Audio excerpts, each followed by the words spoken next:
Because when the world sees you go up there with everything you got, the world will want to go to see you too.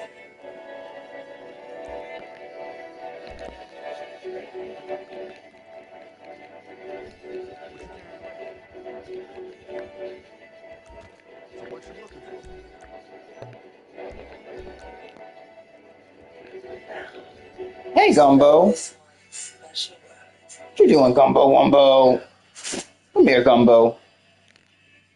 Come here. Look at my Gumbo Wumbo. Inside Africa, Hey, see a continent in look at transformation. my Gumbo Wumbo. Involve culture, technology, Look at my Gumbo Wumbo. industry across Africa and beyond. Meet the agripreneurs using their savvy business skills to uplift communities across Ghana. You have to start thinking about how do you Hey! that's good for the planet and that's good for people. Inside Africa. Better calm down, bitch. In association with Zenith Bank. Girl, my boobs do look really What's nice. the latest I'm in not the gonna world lie, of they look transformative technologies? CNN's Becky Anderson meets with the clever Girl, I'm letting you know. young future in Abu Dhabi. This is not a field that is well understood. Hear how the Emirates is I gotta buy a belt. Jesus Lord, I gotta buy a new belt. experiences. I gotta buy new shirts, new belts. Plus, new opportunities in healthcare. About preventing and treating chronic disease very specifically. Intelligent future. This weekend on CNN. I mean, it's not the end of the world at all. Like, literally, it's not. But The real question comes down to where is the supreme leader? Where are we when it comes to inflation? Direct, in-depth, and raw. Do you think that Pam Bondi is hiding something? Hell yeah, I think she's hiding something. Getting ahead of the biggest stories and giving you context you won't find anywhere else. We are in an unprecedented moment. Do you like capitalism? No, I have many critiques of capitalism. Aaron Burnett out front. Weekdays on CNN. Everything brings all sides to the table with the biggest debates to wrap up your day. I hear what you're saying, Trump days, and because I get to the media and you this night, but weeknights, CNN. With a legal matters. And with one juror executive chief, political showdowns. I'm not thinking about ratings on the president and the conversations between waiting from Washington, waiting to answer the question. Would you take this all the way to the Supreme Court? Now, if you be cynical of what you said, What can you say to people who are looking to find a voice and the news on your country weeknights on CNN? I'm Isabel in Paris, and this is CNN.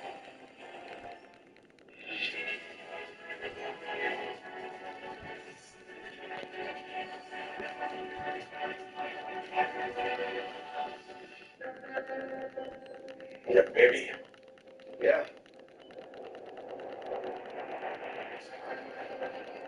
Male, female. She's a girl. What's her name?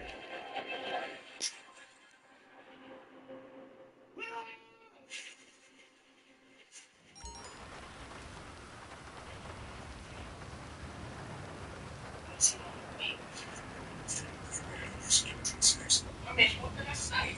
I'm feeling kind of note to myself. But frankly, I still got it. Let's take it over with me. I had the exit. And boy, did I have it. I was like the black virus.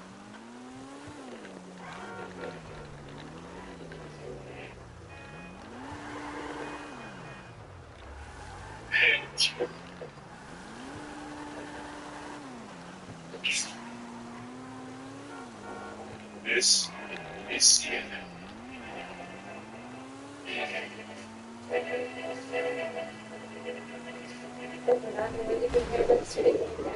bitch, bitch, I keep saying I need to get a new controller, but I keep forgetting to set it up, and I'm lazy. What are you doing, Gumbo Wumbo?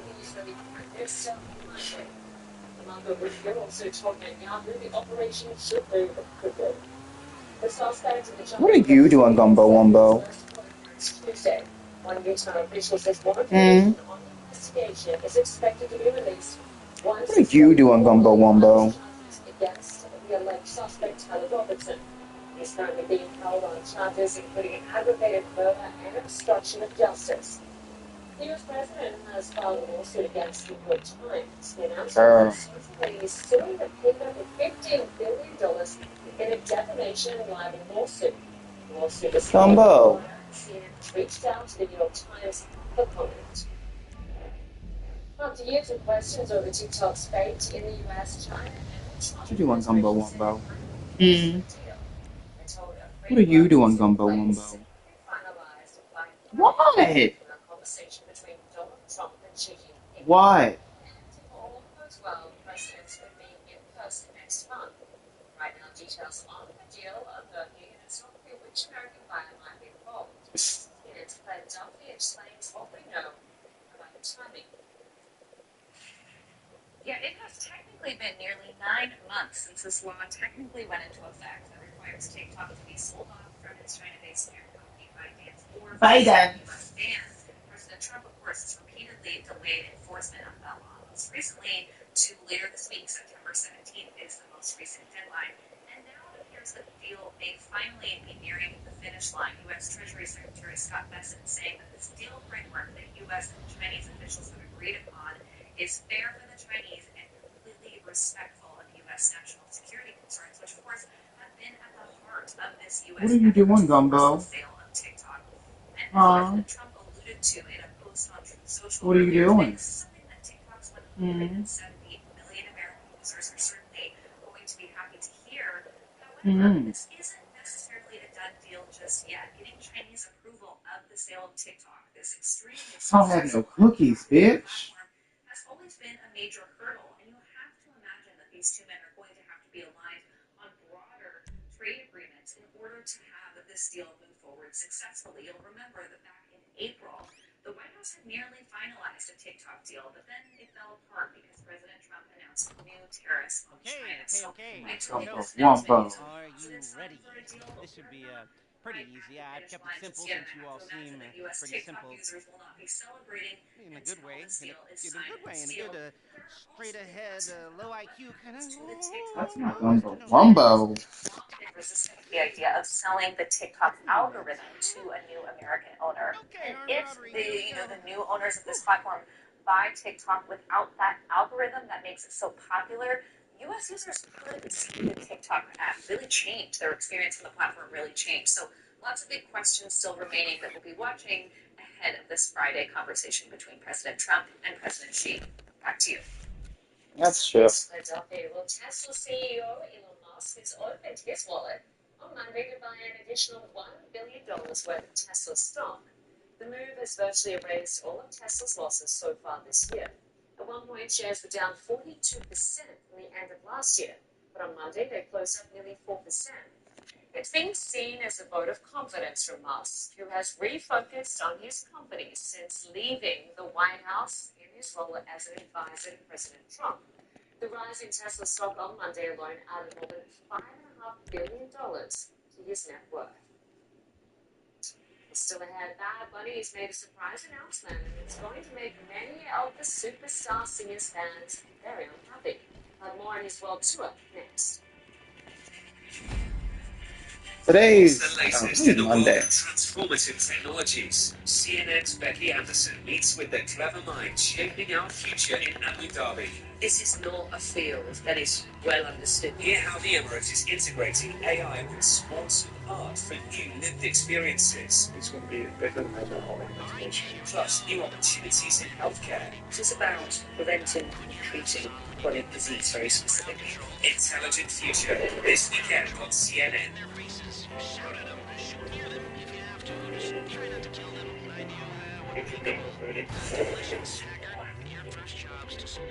Everything is consistent.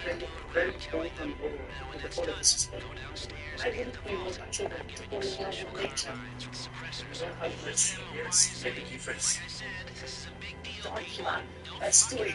We can make it. So the people. So Girl, not for the people. Mongolia, a country where heritage meets innovation. There's a lot of room for development. With more phones than people, innovation isn't just happening, it's accelerating. We are ultra-music global marketing influence. Meet the ambitious projects transforming Mongolia's present and future. We're inspired by everything, but we built from the scratch. We just need the app that gets you in places like this. Blueprints this weekend on CNN. I got this mountain bike for only $11. DealDash.com. Online auction since 2009. I got these 3 suitcases for less than $40. I got these So, Bluetooth headphones why? for $20 at DealDash.com. Oh, that's If you're not why. using DealDash.com, you don't know what you're missing. DealDash.com. Join thousands of daily auctions. Believe it or not, someone got a brand new Nintendo Switch for only $18 on DealDash.com. Here's how. Every auction starts at $0 with no reserve. Each bid raises the price by just 1 cent and resets a 9-second countdown. To join our auctions, you'll need bid credits, which you buy before joining the auctions. The winner of the Nintendo Switch bid against 27 other bidders. And with a bid at $11.34, they were the highest bidder when the timer hit 0 and won the auction. The winner had placed a total of 31 bids in the auction, using 31 Gumbo. bid credits, including the cost of the bid credits and our free shipping. The final price was only $18. What would you pay Hey! for your iPad Pro? I only paid $42 on DealDash. I got this KitchenAid stand mixer for only $56. I got this barbecue smoker for $26. If you want to find great deals on great items, go to DealDash.com. That's DealDash.com. Get started today and join auctions like these. This brand new PlayStation 5 sold for only 50 cents. And this iPhone sold for less than $42 on DealDash.com. And you get a 90-day money-back guarantee with your first purchase. I got the San Marino Red Honda Accord Sport on DealDash.com. When shopping on DealDash.com, shipping is always free. Go to DealDash.com right now and see how much you can save. That's DealDash.com. Join today. There are auctions going on right now. So what are you waiting for? Inside Africa. See a continent in transformation as trailblazers evolve culture, technology, and industry across Africa and beyond. Meet the agri-preneurs using their savvy business skills to uplift communities across Ghana. You have to start thinking about how do you create that value in a way that's good for the planet and that's good for people. Inside Africa on CNN in association with Zenith Bank. It's an European marketplace that's constantly evolving. We're all in this together. The energy sector, wow. It sounds very good. It really feels like plastic. Technology, this is the next generation of computing. Wow. The latest in luxury. What we're doing is world class. A new more drawn to plastic. I'm a plastic girl. I'm Anna Stewart, and I'm Claire Sebastian. Coming up from Marketplace Europe. This weekend on CNN. I'm Ronald Solomon in New York, and this is CNN. Well, Bad Bunny is giving his hometown fans one more show before he heads off on his world tour, and this time everyone can watch. Puerto Rican superstar just announced a bonus concert for September 20th. Was at his summer run in San Juan. The show will be streamed live on platforms like Amazon Prime and Twitch and Amazon Music. For many US-based fans, this will be the only opportunity to catch a Bad Bunny concert without booking a flight. The musician won't pick up his commitment in US while his upcoming world tour because he fears immigration police would raid his concerts. And here's Oh, they definitely would. It's filled Puerto Rico with cultural pride and millions of tourist dollars. CNN's Isabel Rosales has more from San Juan. Puerto Rican superstar Bad Bunny has closed out his sold-out 30-show residency. A run unlike anything his home island has ever seen. I don't get what is the big deal about Bad Bunny. Maybe his oldest fan. At 101 years old, she was born 6 decades before reggaeton even existed. She once wanted to be a nun. Today, you see as proof, reggaeton and Bad Bunny has no age limit. A mí lo que me gusta el reggaetón me parece que es útil porque como que te da una alegría y cuando viene a ver tú estás meneando los pies sin querer. ¿Ah, sí? Eso es lo que vas a estar haciendo en el concierto. ¿Cómo vas a hacer el cine?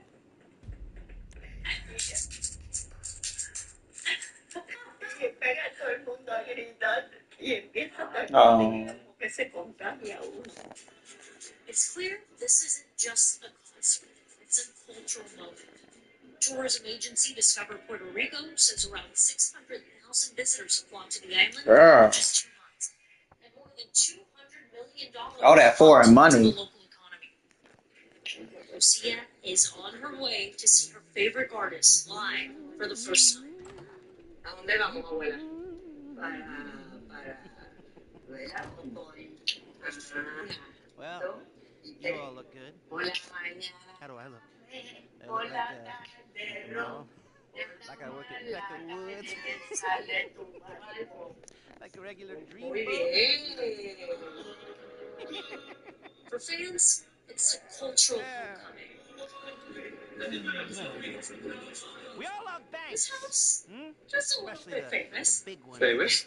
La Big Casita. risks. La They just Casita. know. Very typical in our culture. This is where Big DeFeo. family, Great idea. friends meet, have a good time. People are here for 3 hours and they have a great time, but they're out and about for days, exploring our island. The social agenda. So, we went to see it for ourselves. Something I Deep in the mountains of Cianes, we joined the Cafe con Ron tour. Some sleep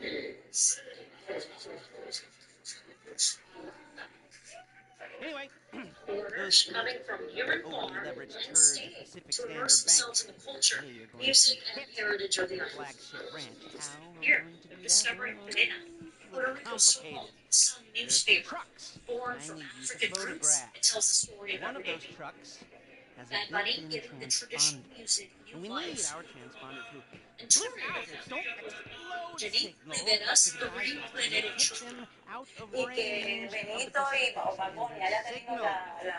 la gentileza de reconocer tu trabajo Don't y worry about it. Just llevarlos photograph a the la truck, and presidencia, I'll para tell you mí which es one algo hits it. And once sumamente we've done that, we gratificante, need to have the hermoso. transponder programmed to Pacific These Standard's tours frequency. will be Now, my in the signals spirit of expert. Puerto All these Rico sports are goes dangerous. Sabemos que Usually, ya, I've been ¿verdad? on the run for years, La and avoiding residencia va a people pasar a or otra pull up etapa, somewhere in the middle of pero nos ha nowhere near dejado North un legado Chumash. que And vamos a you go continuar up there, you construyendo, make o sea que yo nice, creo que este es el and you bring inicio the de device algo back, mucho más and then I will grande brief que you vamos on the a rest. poder hacer como gestores What do you culturales, say? que vamos a poder hacer como comunidad en Puerto Not very Rico. much, I imagine. This follows us, CNN, San Juan.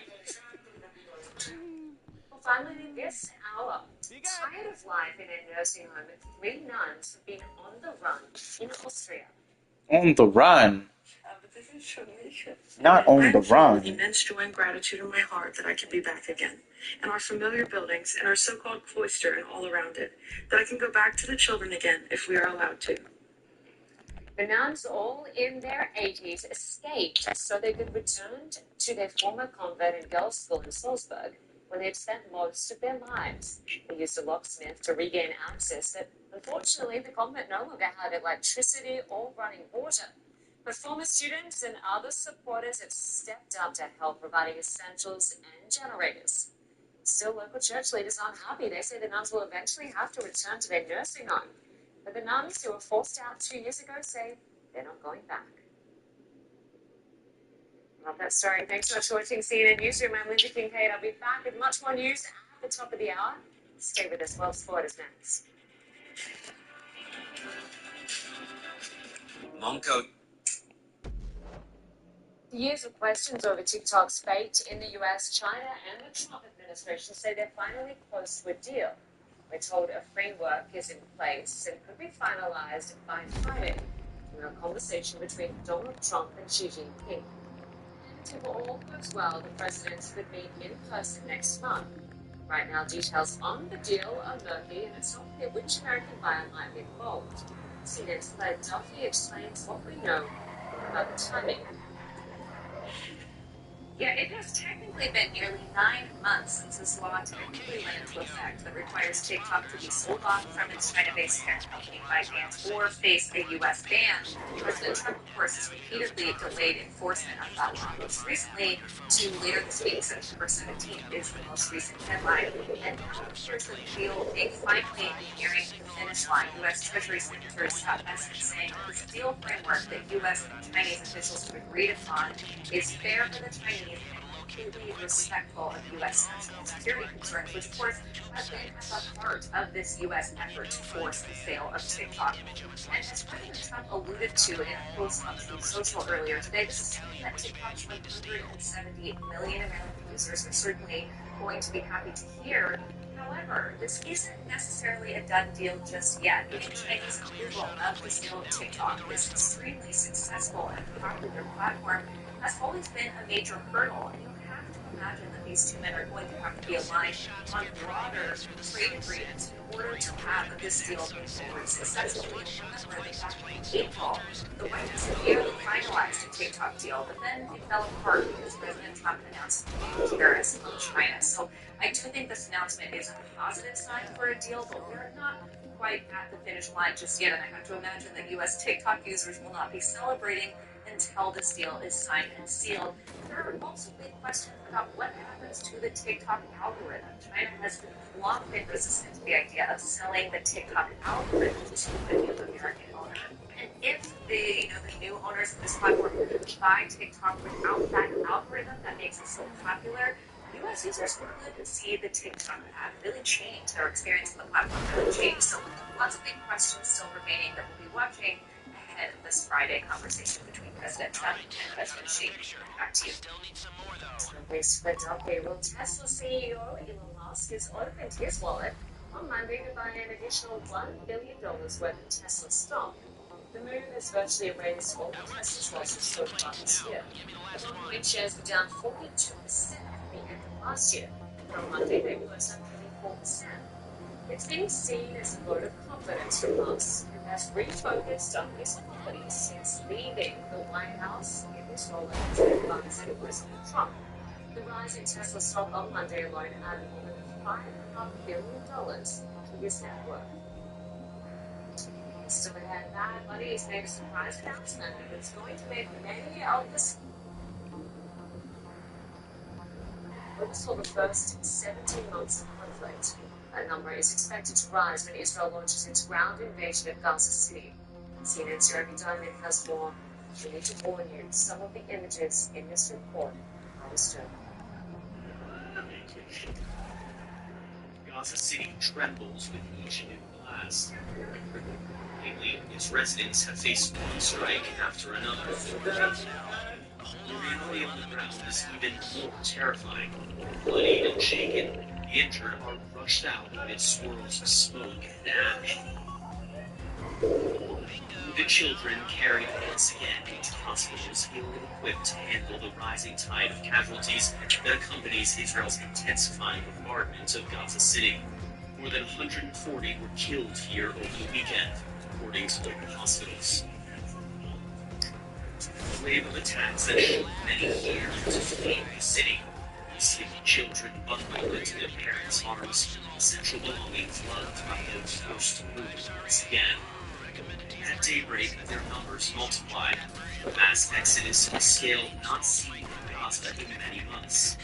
More than 100,000 people were displaced this weekend alone, according to Israeli military estimates.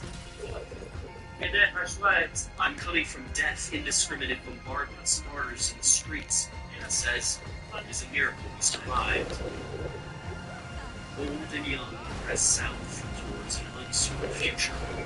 Those who can afford it pay to ride on top of trucks and trailers. Many here, this is not the first. They have been forced to pile their entire lives on top of cars and makeshift cars before. They have already lost so much. They are exhausted. This man says 25 of his relatives have already been killed. I left only for these children, but I wish a rocket would hit me and I die and find comfort, because this is not life, he says, his frustration rising. The hundreds of thousands who still remain in Gaza City will face much more destruction and loss as Israel prepares to send her own forces into the city in the coming days. Ahmed is inconsolable as he walks amid the rubble of another Israeli strike. A military evacuation order allowed him to escape his life, live else. force is gone, where will he stay? Rise? He won't find any answers here, and so many others are asking themselves the same question. Jeremy Diamond, CNN, Jerusalem. Military MLS source and U.S. Air Force colonels in the great time going on. I want to stop the escalation of attacks because there's so much debate over whether the offensive to seize control of Gaza City has officially begun. And if it hasn't yet, what key changes should we expect once it does? Yeah, Linda, good to be with you. One of the key things to look for, I think, is the intensity of the activity. So we've already seen a lot of aerial activity. That may increase in intensity as this offensive moves forward. Of course, we'll also be seeing ground movements, and I would expect to see armored personnel carriers, tanks, things like that, vehicles like that the IDF would be using in order to move into the main part of Gaza City. They are going to really have to find a way to work their way through the rubble. They're going to have to find their way to work through some of the tunnels that are still left by Hamas, that Hamas is still manning at the moment. Of course, they've destroyed a lot of the high-rises, and that's going to be one of the key things to look at, even further destruction and, of course, movements of troops. I'm just along for the ride. Directions in and around Gaza City. I'm expecting to come from the east, the north, and the south, and that would then be a key indicator that this offensive has actually been. All right. Secretary of State Marco Rubio is offering strong U.S. support to Prime Minister Netanyahu's objective of dismantling Hamas. Given the enormous military possibility of radicalized groups emerging, what strategies should Israel and the international community consider to ensure long-term security in Gaza? Well, I think this type of operation is definitely. I could make popcorn tonight. To ensuring some kind of a long-term strategy that would change the governance structure in Gaza and would also change the likelihood of further terrorists being born out of this absolute crisis. But in see anything in this particular case, it's going to be really incumbent upon the IDF to take care of the humanitarian situation that will undoubtedly get worse.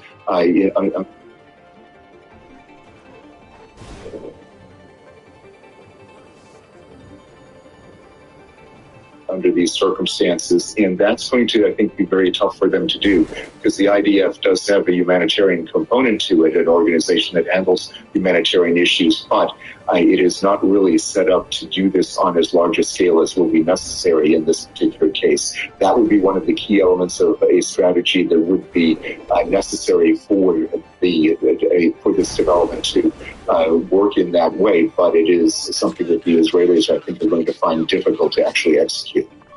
And of course, Colonel, families of hostages have expressed frustration, saying Netanyahu's not done enough to prioritize their safe return.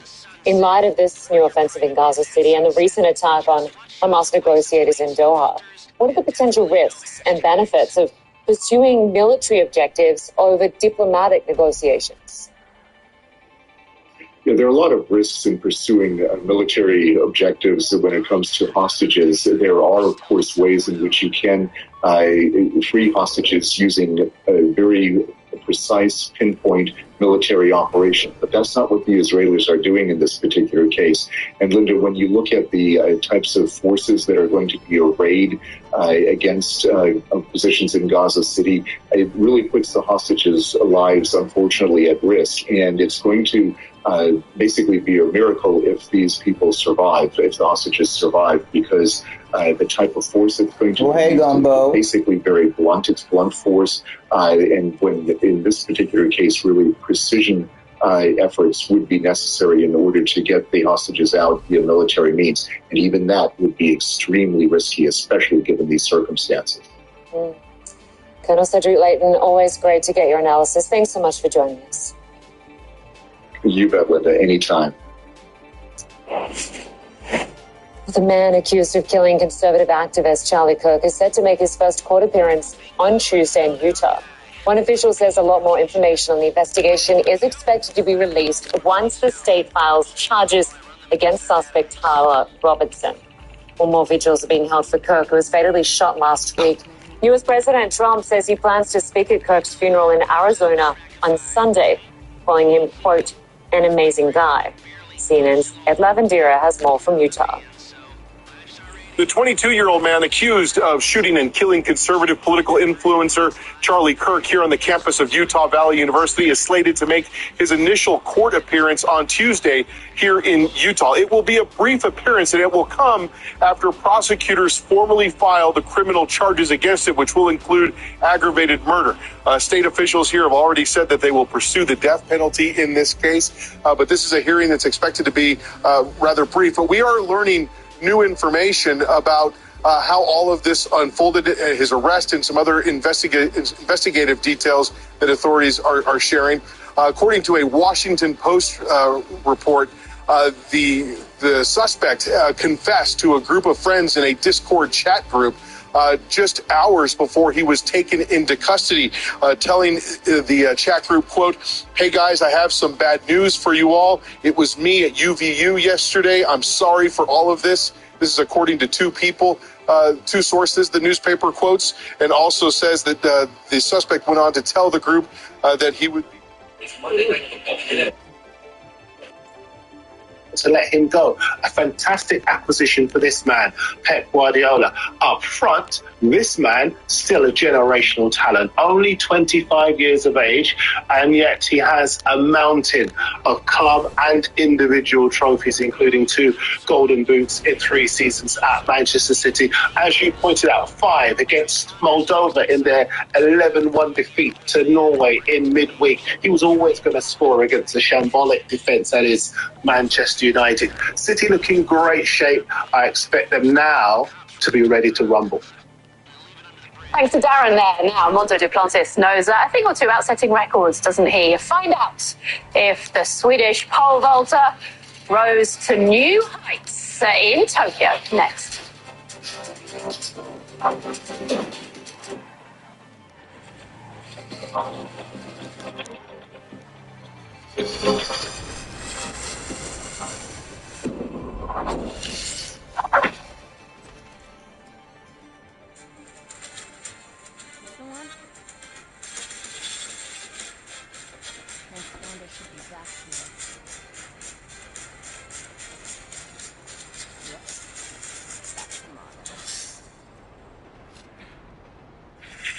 In South Africa, see a continent in transformation as trailblazers evolve culture, technology, and industry across Africa and beyond. Meet the agripreneurs using their savvy business skills to uplift communities across Ghana. You have to start thinking about how do you create that value in a way that's good for the planet and that's good for people. Inside Africa on CNN in association with Zenith Bank.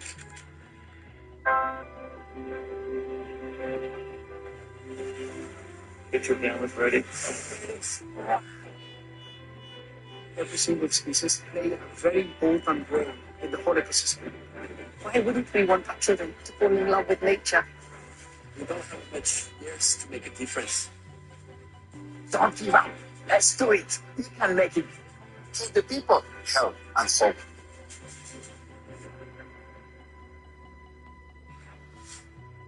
Welcome back. Hansi Flick praised the team ethos after Barcelona's 6-0 thrashing of Valencia, but urged them not to get too carried away, saying it's the first of 7 matches they now need to win. It was Ferran Torres that combined with Fermin Lopez for Barca to score their first after 29 minutes. And Marcus Rashford, in his second start since his move, provided a great cross for Rafinha to make it 2-0 8 minutes after half-time. Lopez and Rafinha then added another each before Robert Lewandowski came off the bench to add 2 of his own. But proving something of a nightmare opponent for Valencia these days. Their last 3 outings, 7-1, 5-0, and now 6-0. An aggregate 18-1 results. To the World Athletics Championships in Tokyo, and the man who just can't be stopped, Swedish pole vaulter Mondo Duplantis, has claimed a 3rd straight world title and set another world record as well. The 25-year-old knew he'd won gold when Emmanuel Caralis failed to clear the bar at 6 meters 20, but that isn't enough for him these days. With the world record standing at 6.29, he wanted to go better. And on his third and final attempt, he did it. An incredible 14th time, raising the bar quite literally. A new world record standing at 6 meters 30. 14 times in the last 5 years he has set a new world record. But we finished the show with the most incredible photo finish and the World Championship. Men's marathon is Monday's water play after 26.2 miles of running. Have a look at this for a sprint finish. Alfonso Felix Simbu of Tanzania snatching gold from the grasp of Germany's Amandol Petros in the most dramatic of fashions. 0.03 of a second, the difference. 300ths of a second after 2 hours, 9 minutes of running, the smallest winning margin ever in a global marathon. That is it, though, from myself and the team for now. A magical moment for Tanzania as well. Thanks for joining us. See you next time. Goodbye. No, we're not. Mongolia, a country where heritage meets innovation. There's a lot of room for development. With more focus No, we're not. Innovation isn't just happening, it's accelerating. We are opening the global market into influence. Meet the ambitious projects transforming Mongolia's present and future. We're inspired by Uber, but we built from the scratch. We just need the app that gets you places like this. Blueprint, this weekend on CNN. What's the latest in the world of transformative technologies? CNN's Becky Anderson meets with the clever minds shaping our future in Abu Dhabi. This is not a field that is well understood. Hear how the Emirate is integrating AI with sports and art for new lived experiences. It's going to be better than our imagination. Plus, new opportunities in healthcare. This is about preventing, treating chronic disease very specifically. Intelligent Future, this weekend on CNN. Bind and you would put him up front, arrange the job, and you would pull it off. This time I'll cover the upfront costs. Call it the price of getting a look at you. And there's no risk. I have something to ask you, okay? Unless, of course, you My mom was your hero. Shot. So, you ready? I wanted to protect you Questions, comments? from all your mom stuff, from all my stuff, even though it's impossible. I wanted to be the one that you came to for help. Leonardo DiCaprio. Okay, Bob, do what you gotta do. One battle after another. Rated R. Chevy makes America's most dependable trucks. Like the rugged Colorado, the highly capable Silverado 1500, the powerful Silverado HD, and the uncompromising Silverado EV. In every Chevy truck, dependability comes standard. It's Chevy Truck Month. Well, qualified buyers can get 2.9% financing for 7.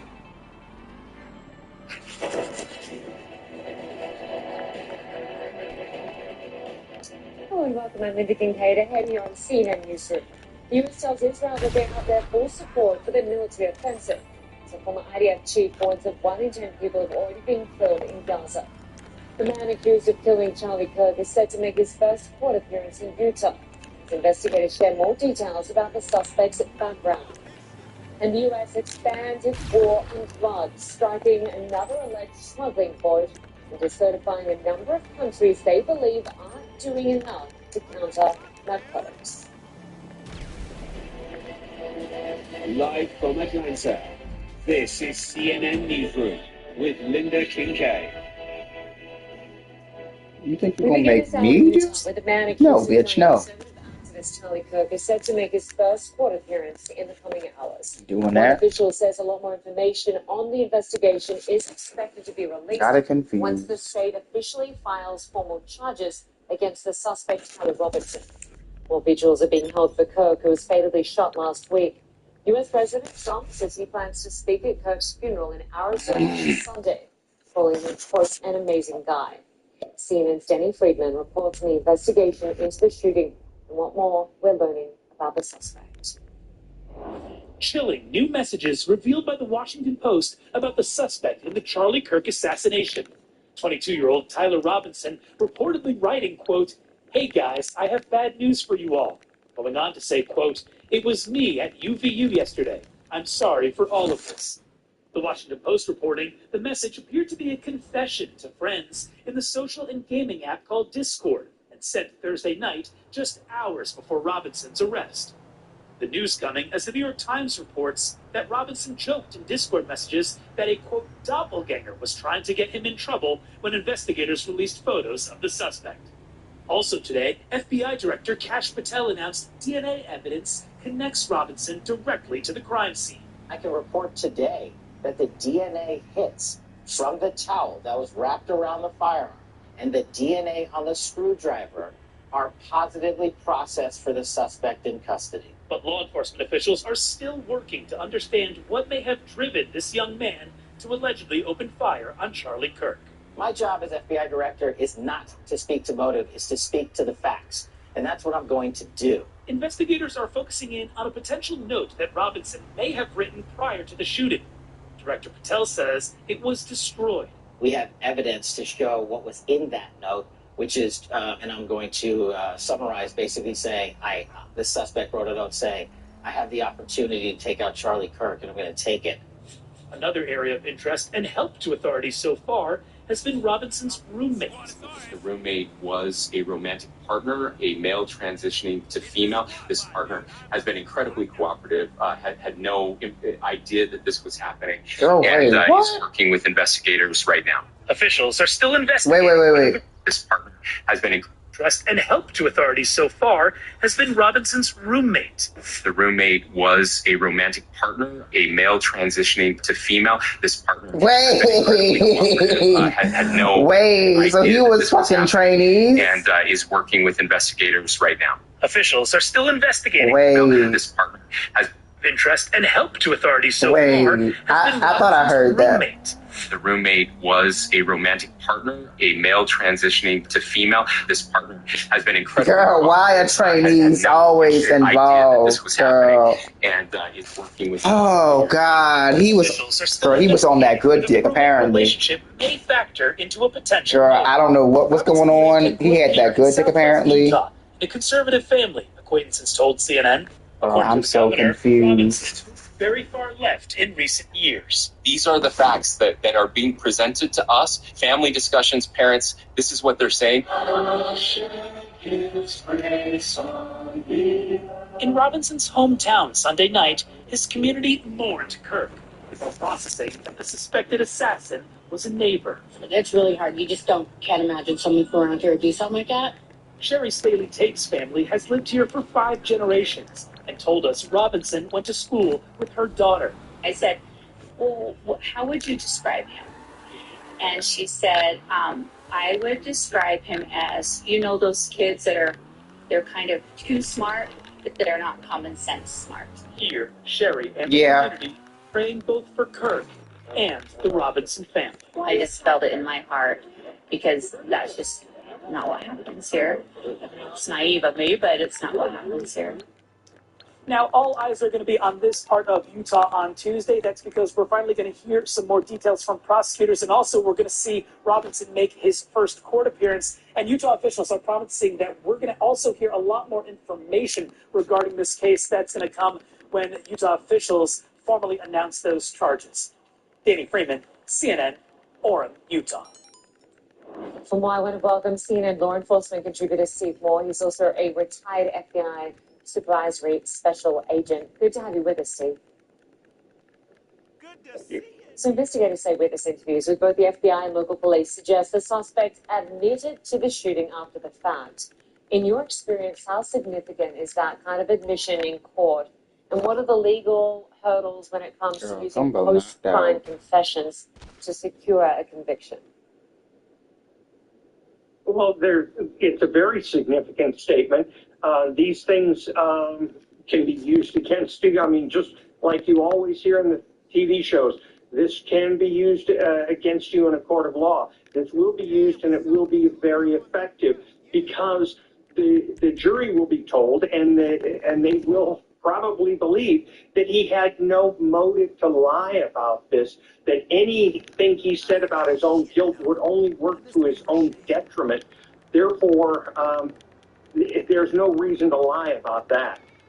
And we're also hearing about the text messages in which the suspect allegedly expressed an intent to kill Charlie Kirk, even referencing hatred for what he stood for. How strong is that kind of premeditation evidence when prosecutors are building a case? It's going to be extremely valuable to them because, and you know, what's going to happen here is this trial is really not going to be about guilt. This is going to be about the death penalty. Guilt is a slam dunk on this one. There's too much evidence, too many bits of evidence, too much circumstantial, and too much message evidence. What they're going to be fighting for is the prosecution's going to want the death penalty, and the defense for the shooter is going to be trying to avoid the death penalty. And when you get into this premeditation, as you yourself just said, this indicates a premeditation and a planning. This is going to work very much against him in any kind of defense against the death penalty. Steve, we also heard from the FBI director who spoke publicly about witness interviews, text messages, even possible motives, all this before formal charges are officially filed.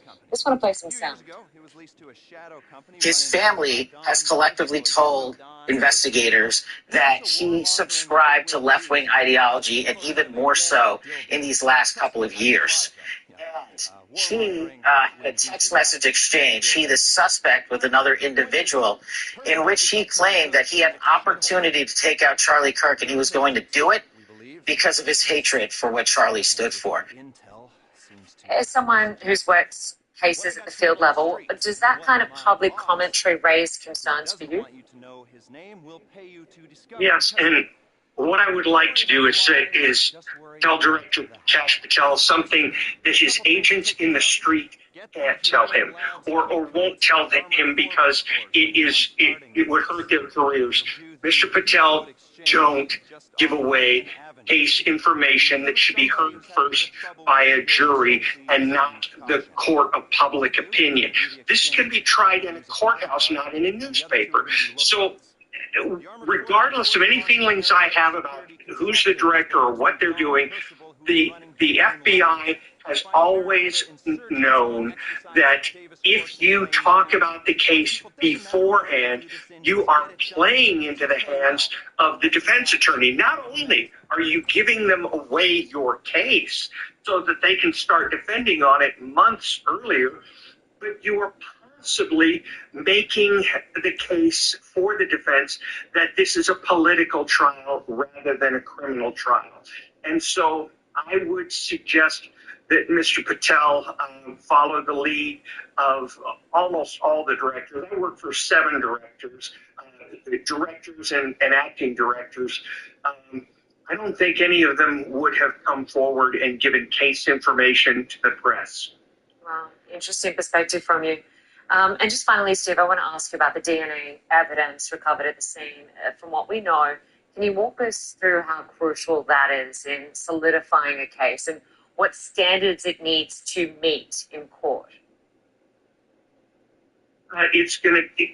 DNA evidence is very conclusive if the DNA itself is properly collected and analyzed. So yes, it can be a devastating piece of evidence. The thing is anymore, after watching CSI and years of crime shows, believe it or not, juries come in there and they want to see DNA. I mean, they'll want to see DNA in a drunk driving case. Juries are aware of DNA, and if you don't have DNA evidence, believe it or not, that can hurt the case, even if it's not a significant part of it. Interesting. Great to get your perspective as always. Steve Moore, thanks so much. Thank you. Well, President Trump is suing the New York Times for $15 billion. He announced the defamation and libel suit late Monday online, and it's now been filed in Florida. In a lengthy post, the president accused the company of making false statements about him, his family, and his businesses. CNN has reached out to the New York Times for comment.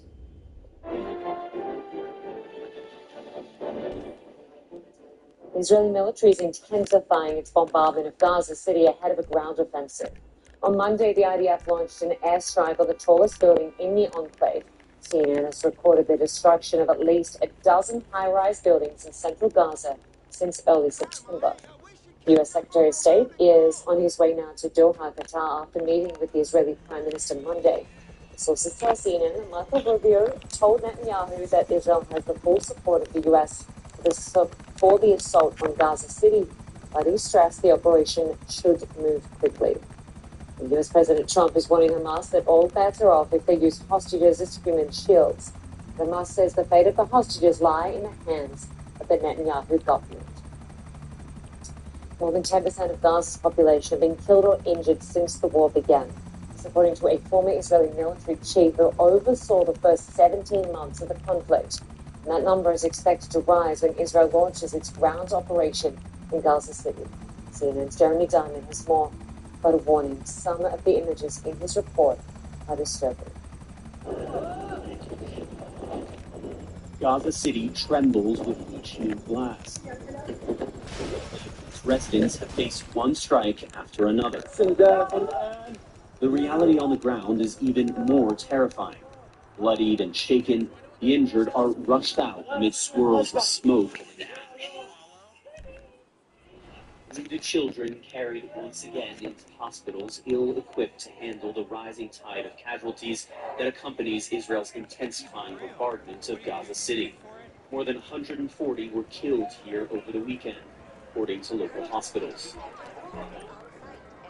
A wave of attacks that shook many here into fleeing the city. Sleeping children bundled into their parents' arms, essential belongings loved by those forced to move once again. At daybreak, their numbers multiplied. Mass exodus on a scale not seen in Gaza in many months. More than 100,000 people were displaced this weekend alone, according to Israeli military estimates. I'm coming from death, indiscriminate bombardments, martyrs in the streets. It says, it is a miracle we survived.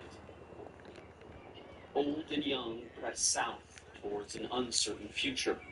Those who can afford it pay to ride on top of trucks and trailers. For many here, this is not a first. They have been forced to pile their entire lives on top of cars and makeshift carts before. They have already lost so much. They are exhausted. This man says 25 of his relatives have already been killed. I left only for these children, but I wish a rocket would hit me and I die and find comfort because this is not life, he says, his frustration rising. The hundreds of thousands who still remain in Gaza City will face much more destruction and loss as Israel prepares to send ground forces into the city in the coming days. Ahmed is inconsolable as he walks amid the rubble of another Israeli strike. A military evacuation order allowed him to escape with his life, but little else. The house is gone. Where will we stay? He cries. But he won't find any answers here. And so many others are asking themselves the same question. Jeremy Diamond, CNN, Jerusalem. President Trump says the U.S. has conducted another strike on an alleged Venezuelan drug trafficking boat. The latest on that attack and the rising tensions with the Venezuelan president next. What's the latest in the world of transformative technologies? CNN's Becky Anderson meets with the clever minds shaping our future in Abu Dhabi. This is not a field that is well understood. Hear how the Emirates is integrating AI with sports and art for new lived experiences. It's going to be better than our imagination. Plus, new opportunities in healthcare. This is about preventing or treating chronic disease very specifically.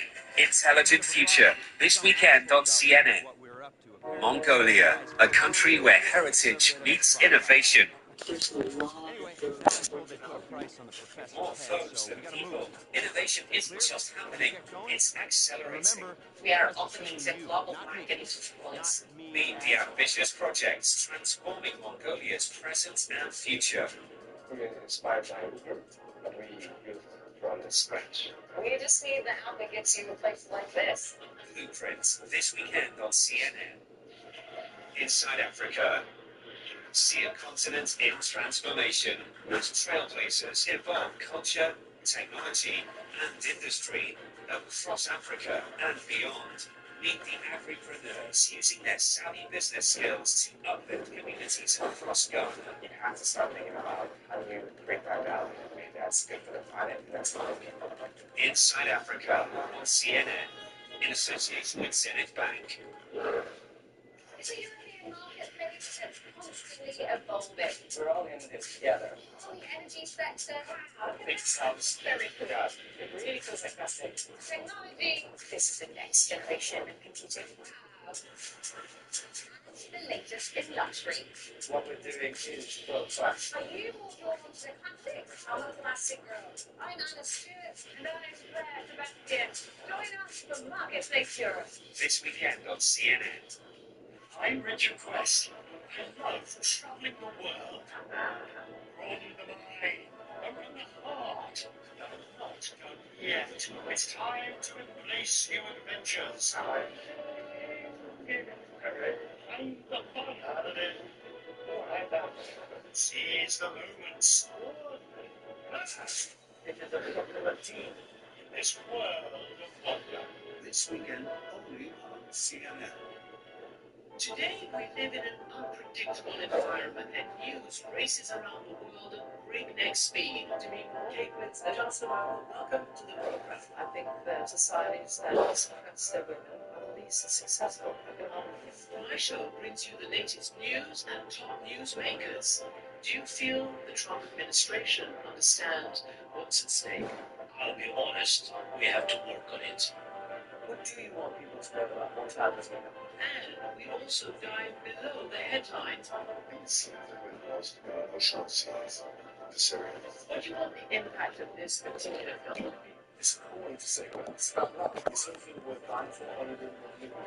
It's crucial we make sense of what's happening and fully understand what's at stake. Does Europe have enough forces to control 1,300 kilometers of the line of contact against Russia?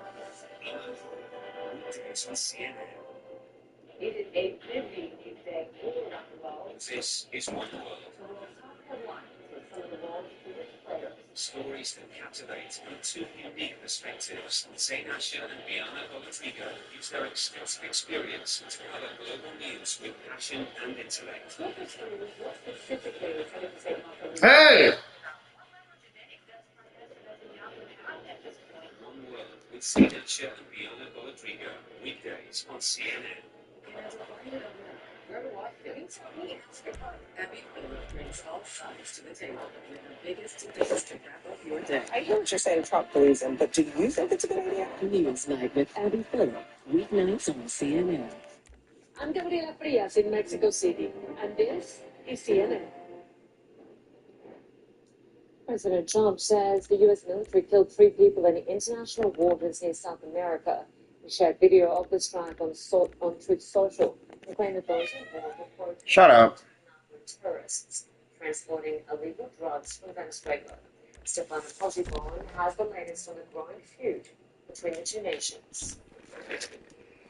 The Trump administration's announcement that it conducted a new kinetic strike against an alleged drug trafficking speedboat in the Caribbean Sea on Monday marks a new escalation in the military strategy to put pressure on the Venezuelan president Nicolas Maduro, whom the White House accuses of personally being the leader of a drug cartel. Maduro has been indicted since at least 2019. However, he has repeatedly denied his allegation.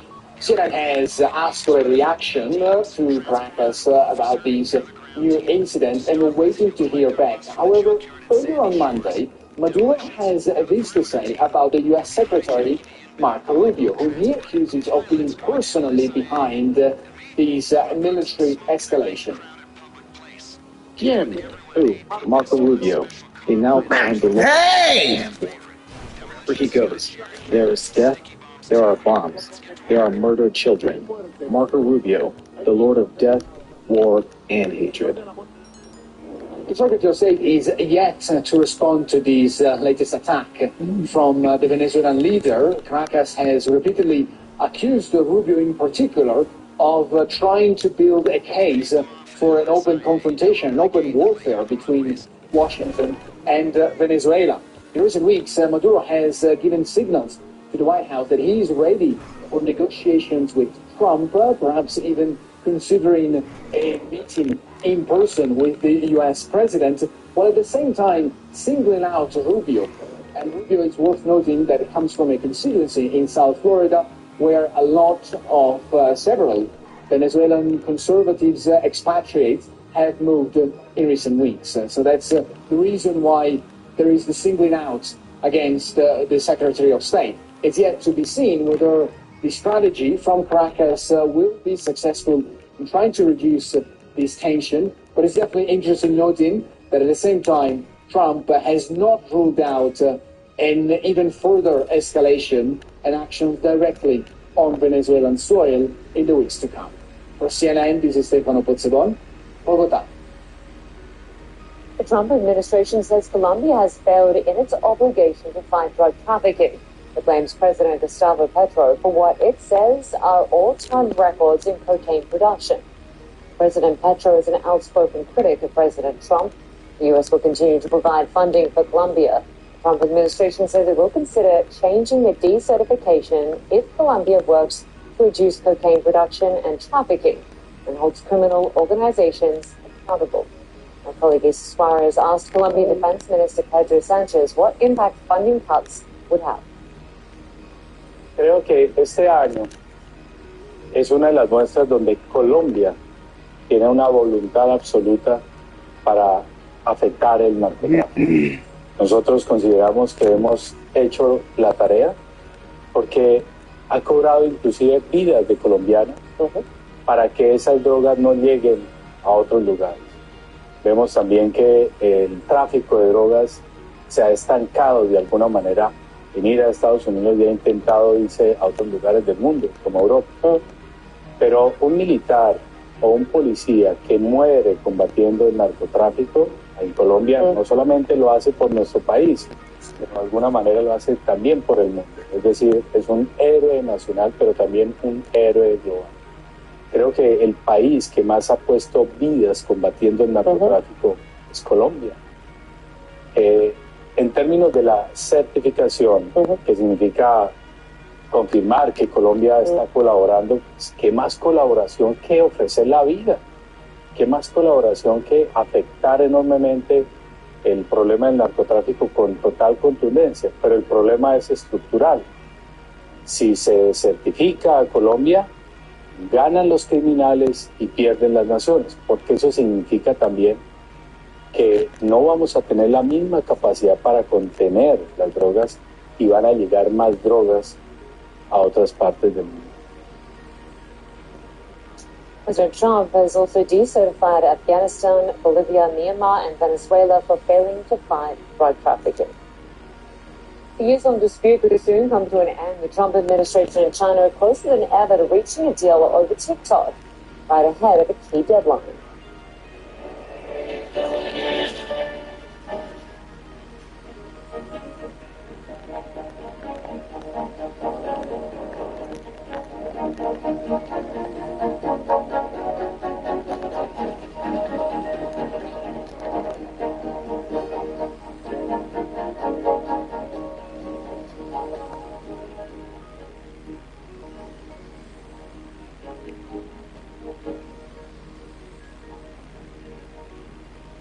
What's the latest in the world of transformative technologies? CNN's Becky Anderson meets with the clever minds shaping our future in Abu Dhabi. This is not a field that is well understood. Hear how the Emirates is integrating AI with sports and art for new lived experiences. It's going to be better than our imagination. Plus, new opportunities in healthcare. It's about preventing or treating chronic disease very specifically. Intelligent Future, this weekend on CNN.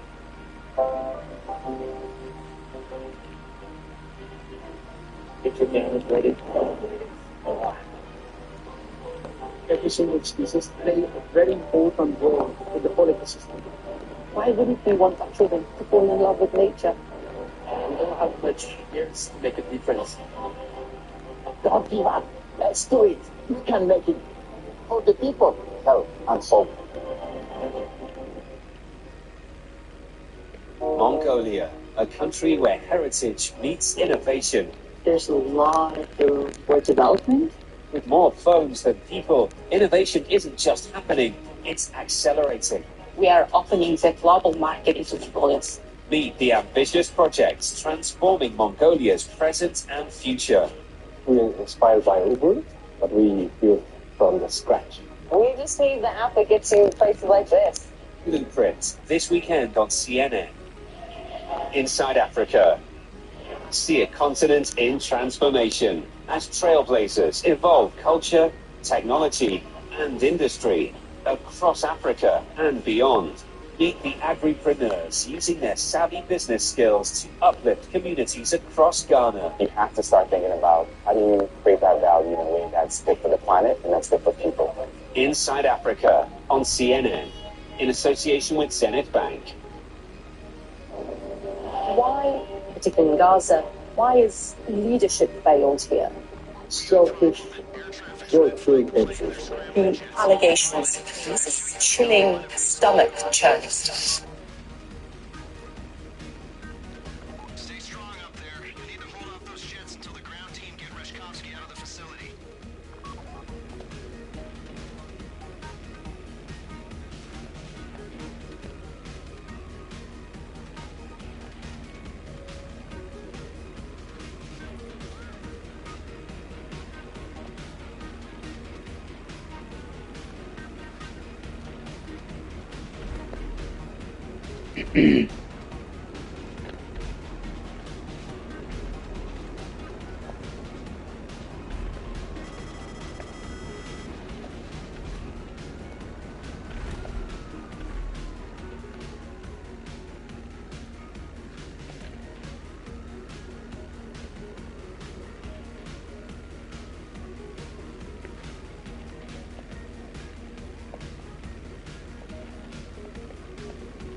Yo, what's up? Good to see you. Welcome back, Leslie.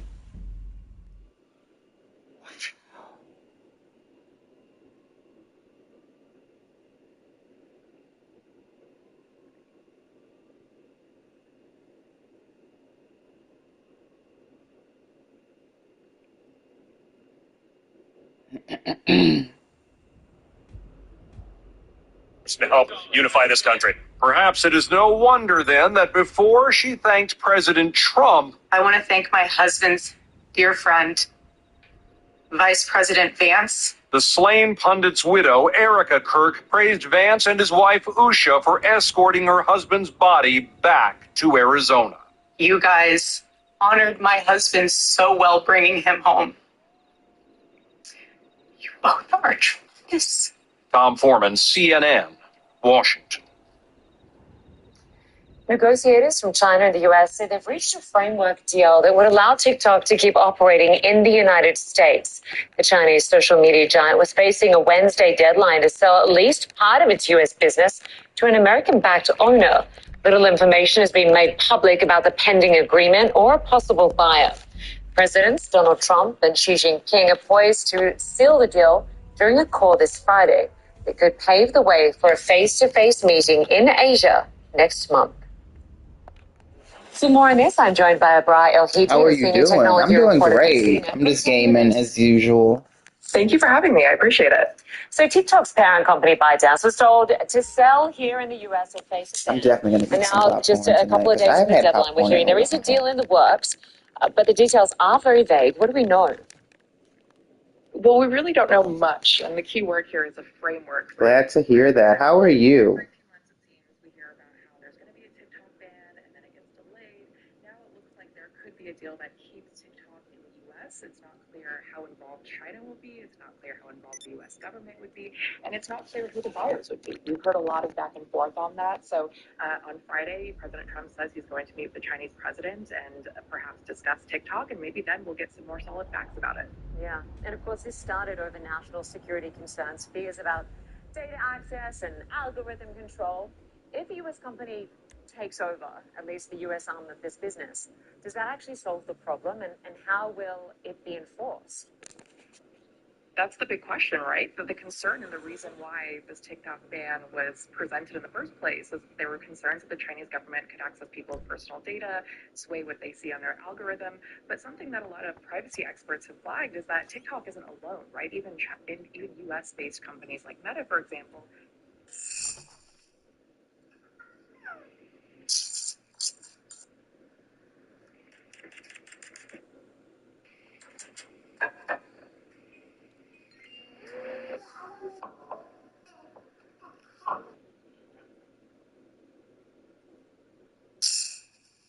Okay, bitch.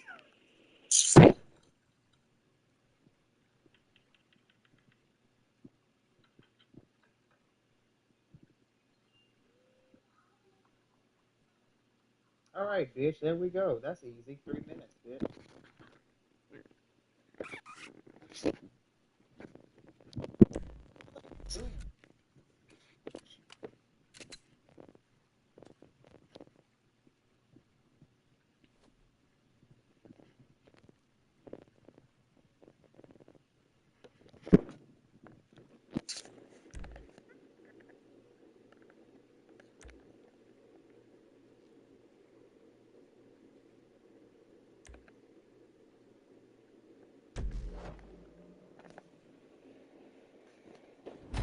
I'm pretty good. Thanks for asking. Of course.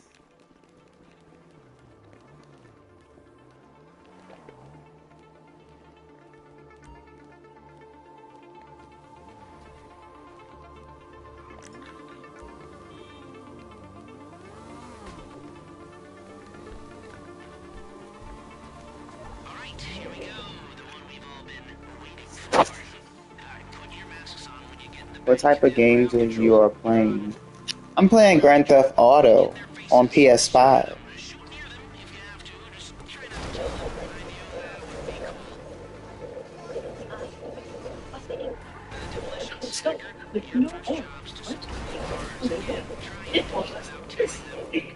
Do you want to make popcorn on top of the stove, but you don't want to use oil?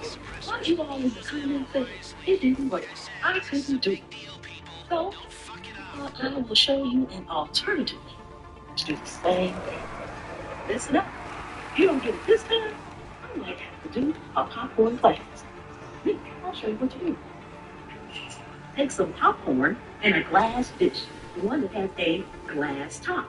Put the popcorn in the dish. Pour the water in the bowl with the popcorn. You want salted popcorn? Add a little salt. Stir it up. Now let's go pop our popcorn.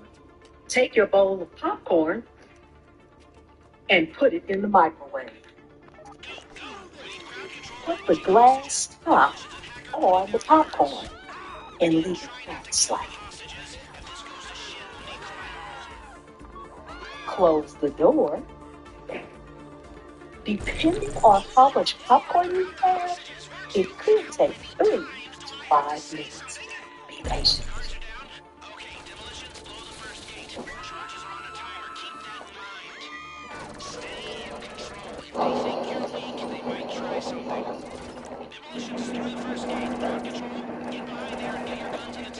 Be careful taking it out. It's glass. It's very, very hot.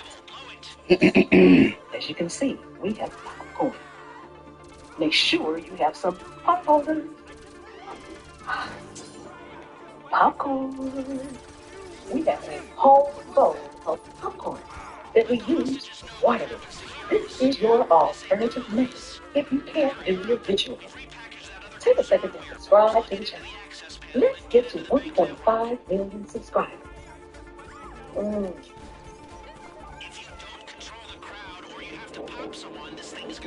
Delicious. And there you have it. Recently, I did a video about making popcorn on top of the stove with no oil, but using oil wood. It was this video. Do you want to make popcorn on top of the stove, but you don't want to use oil? A lot of you all in the comments said it didn't work. I couldn't do it. So I thought I will show you an alternative way to do the same thing. Listen up.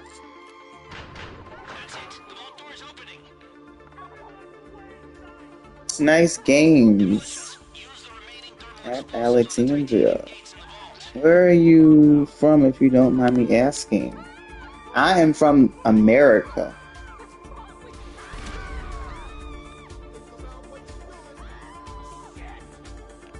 I'm in America.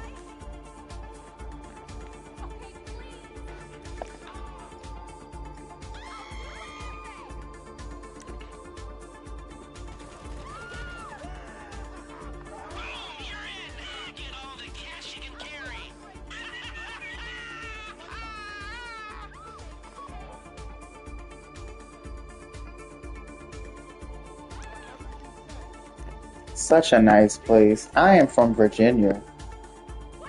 That's what's up.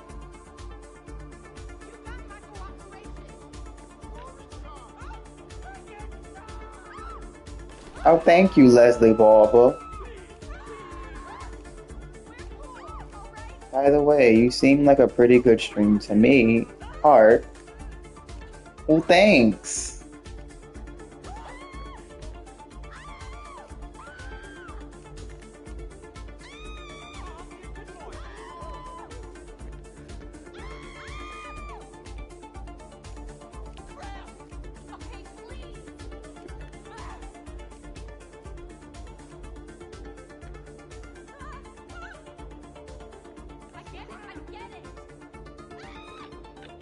If you don't mind, can I suggest you something? What is that?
Exactly, making popcorn tonight.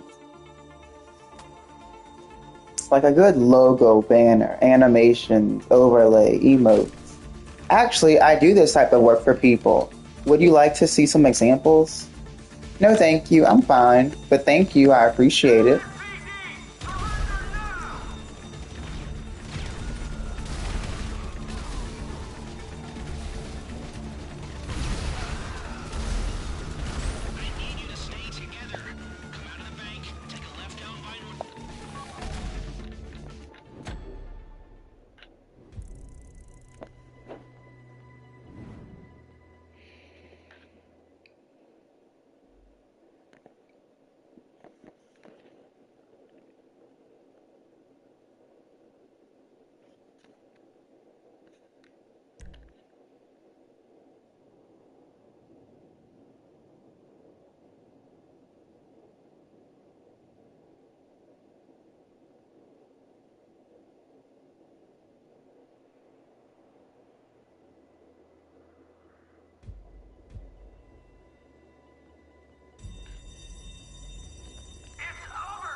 I have a great idea for you. Just look at these.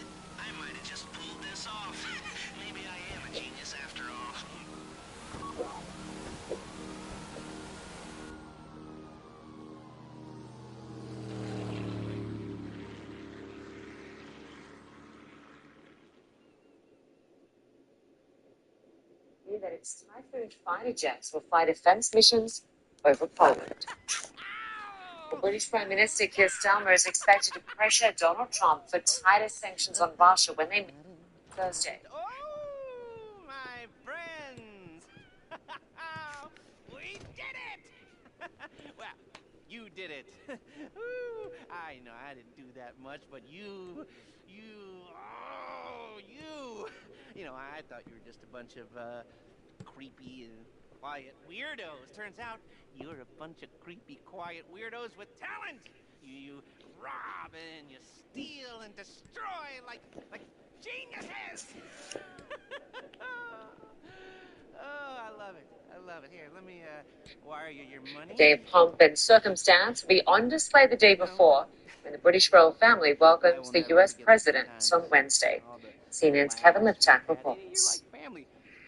The carriages are being prepared, the military bands are tuning up, the tiaras are being polished, all in preparation for President Trump's big state visit to the United Kingdom that begins on Tuesday. The Brits and the Prime Minister Keir Starmer really pulling all the stops out of their soft power to try and influence what they call the special relationship at quite a sensitive diplomatic moment. And of course, no one does pomp and circumstance quite like the Brits. The president, when he arrives at Windsor Castle on Wednesday morning, will be greeted by the Prince and Princess of Wales, Will and Kate. From there, he'll meet King Charles III and Queen Camilla. He'll proceed in a carriage through the town of Windsor to the castle, where he'll meet with the king and queen. They'll view items from the royal collection. It all culminates on Wednesday evening with this grand state banquet. And this is all a sort of a piece of trying to sort of bolster the U.S.-Britain relationship. It's President Trump's second state visit, and in fact, his visit back in 2019 was a highlight of his first term in office. He's long been fascinated by the British royals. His mother was born in Scotland. One of his earliest memories, he said, is his mother sitting wrapped in front of the television watching the coronation of Queen Elizabeth II. Of course, it's not all ceremony. President Trump will meet with Keir Starmer at his country residence Chequers on Thursday. They're planning to announce a new agreement on nuclear civilian power. They're going to talk about new investments in tech. And of course, there are some differences between these two men when it comes to Ukraine. The Europeans trying to convince President Trump to apply new sanctions on Russia. So all of that a point of discussion between the two men on Thursday. Of course, for Keir Starmer, who is somewhat beleaguered politically, it will also be a delicate balance with the president, and major protests are expected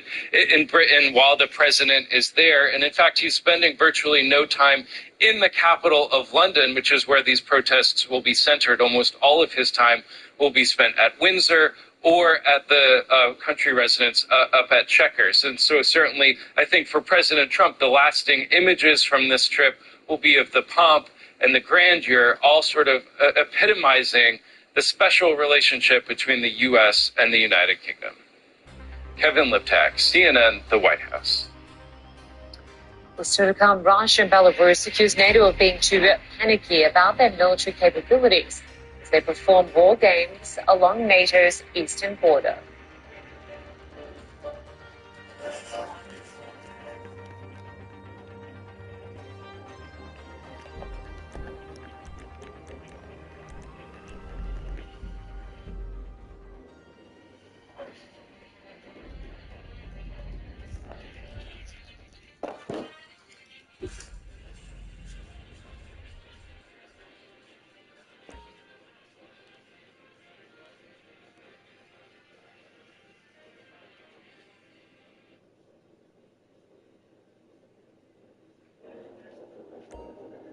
Massive show of force right on NATO's doorstep.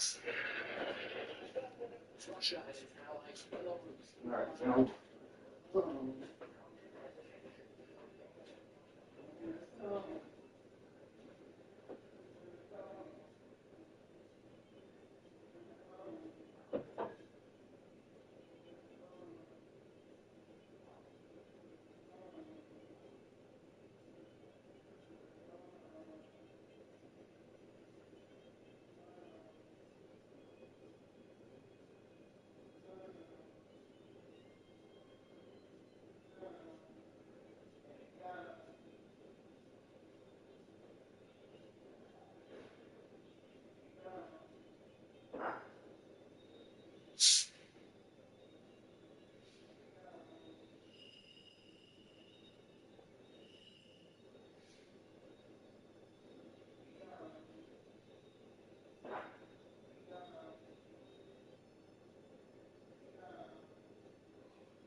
I wanted that early.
play a very important role in the whole ecosystem.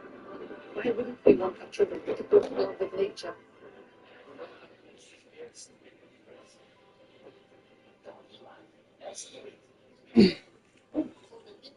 For the people.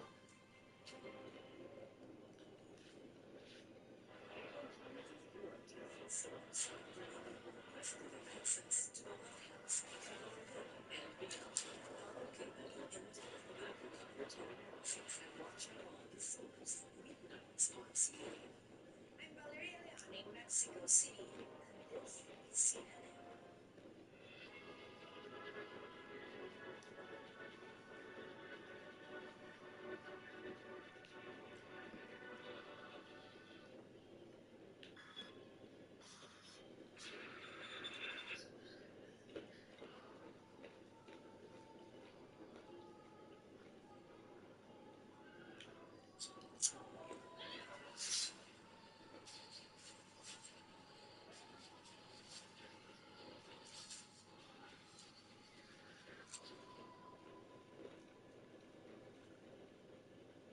The Strangers, Chapter 2, rated R.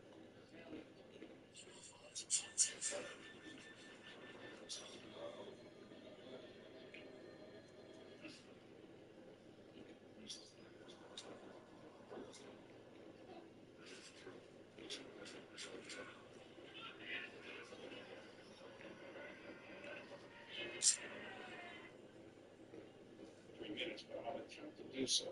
One is the Israelis have to have, we're not privy to their technical plans, but most probably are looking, based upon intelligence that has already been gathered, for those locations that might be the prime locations for the hostages. The Israelis have accumulated a significant amount of intelligence data. So if I were to look at their maps, most probably we would see objective circle. The second is to eliminate one of the more difficult defensive positions in urban warfare. This is urban warfare. It's a city. Israel is attacking a city. And that, again, not only are the tall buildings, but the subterranean, the tunnels that make it incredibly difficult to conduct any sort of operation as big as what Israel does, or even a small police incursion, because those tunnels provide superlative defense for the occupants of those tunnels. So I believe that the first order of business is to find the hostages and, of course, eliminate the remaining leadership of Hamas, whomever and whatever Hamas retains in Gaza City. All right, sir. Thank you so much for talking with us, Mark McCarley. It has been a pleasure discussing these processes with you. Thank you. Just ahead, details on a possible deal to save TikTok in the US and why it could lead to a meeting between the Chinese and American presidents. After that and more in just one. Stay track. Mongolia, a country where heritage meets innovation. There's a lot of room for development. With more phones than people, innovation isn't just happening, it's accelerating. We are opening the global market to Mongols. Meet the ambitious projects transforming Mongolia's present and future. We're inspired by everything. We just need the applicants here in place like this. What's the latest in the world of transformative technologies?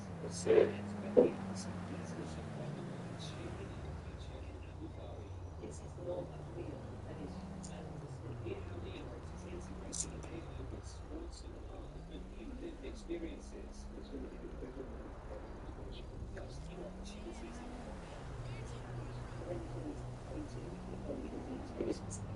Intelligent Future, this weekend on CNN.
This is one of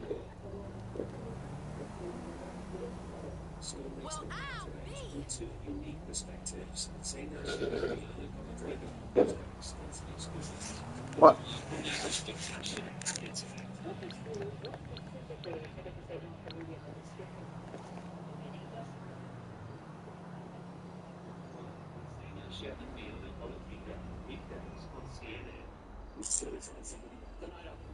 Stories that matter. This whole area just engulfed in flames, busted roofs. We witnessed something that nobody alive has ever seen before. The use of the AI to wipe out half of all entry-level jobs. How soon will it make that happen? It's not good news. We just got magic red alert. Taking down agriculture in every 90 states of the world. I think it's a big case that the USAID previous mission was inadequate.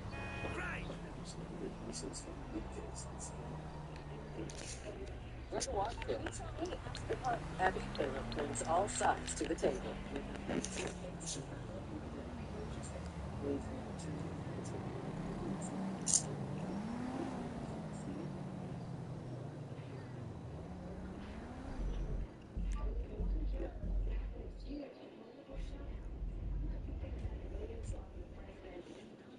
Mm-mm.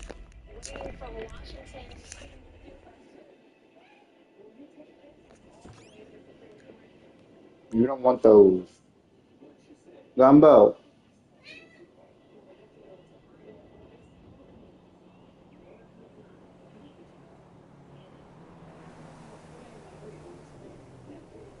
Bitch, take it.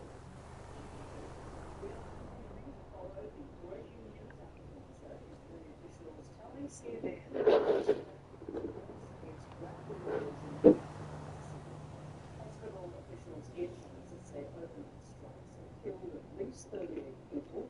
Millions as they continue to update this story in recent days.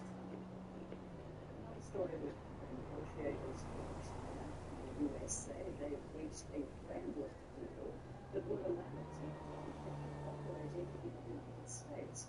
The Chinese social media giant is facing a Wednesday deadline to sell its US business to American companies. Little information has been made public about the end of trade wars. Presidents Donald Trump and Xi Jinping are poised to seal the deal when a court on Friday that has paved the way for increased trade duty in Asia. Joining me now is William Lee, Chief Economist at the Milken Institute and the former Managing Director of Citigroup. So, here the US and China have reached this framework deal to look at operating here in the US just before Wednesday's deadline. So, what do you think that means? And what do you think that framework might be? Well, as much as both sides are touting the achievements of the deal, further the main strategic objective of the United States, which is free trade, preserves the global leadership with China. So far, it has been on the cutting. The U.S. has established the standards that are the cutting edge of every technological innovation that's happening. But right now, China is challenging the speed and the and so far, out of Madrid, we hear, well, we've had 10 courts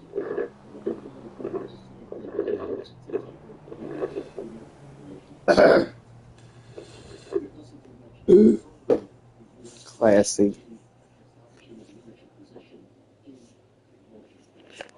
And also, we have some increased flows of strategic minerals, which is a good thing, and possibly a meeting between the two leaders, which is optically great, but again, strategically, I think less important. So I think so far, I don't see much progress in the trade deals that further the U.S. position, whereas it does further China's position of containing and challenging U.S. leadership in AI.